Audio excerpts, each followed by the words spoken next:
বাংলা ব্যান্ডের সাথে এক ওতপ্রোত নাম নগর বাউল। আর নগর বাউলের সাথে সর্বাত্মক জড়িয়ে আছে মাহফুজা নাম জেমস নামটি। তিনি এখনও তার কালোজয়ী পারফরমেন্স দিয়ে মুগ্ধ করে রাখেন তার লাখো ভক্ত শ্রোতাকে। তবে তার জনপ্রিয়তা শুধু বাংলাদেশেই সীমাবদ্ধ নয়, মার্কিন মোলকেও রয়েছে জেমসের অসংখ্য ভক্ত। সেই ভক্তদের জন্য এবার সুখবর পাওয়া গেছে, জেমস ও তার ব্যান্ড নগর বাউল আবারও যুক্তরাষ্ট্রের মঞ্চ কাঁপাতে যাচ্ছেন।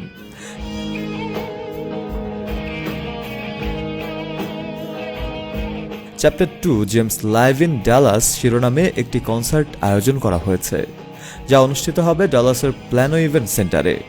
কনসার্টটির টিকিট ইতিমধ্যেই অনলাইনে বিক্রি শুরু হয়েছে।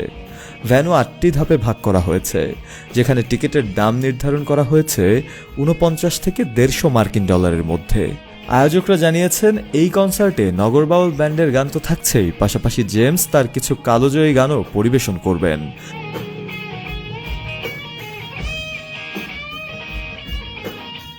আয়োজকদের পক্ষ থেকে ইতিমধ্যেই কনসার্টের প্রচার শুরু হয়েছে। প্রচারাভিযানে কোনো ধরনের কৃপণতা করছেন না আয়োজকরা, যাতে করে কেউ এই সুযোগ হাতছাড়া না করে। আগামী 14 জুন প্ল্যানো ইভেন্ট সেন্টারে এই বহুল প্রতীক্ষিত কনসার্ট অনুষ্ঠিত হতে যাচ্ছে। আয়োজকদের অন্যতম সদস্য সাজ্জাদুল ইসলাম জানিয়েছেন, যুক্তরাষ্ট্রে এর আগেও অনেক কনসার্ট হয়েছে, কিন্তু ডালাসে এত বড় ভ্যানুতে এ ধরনের আয়োজন আগে কখনো হয়নি।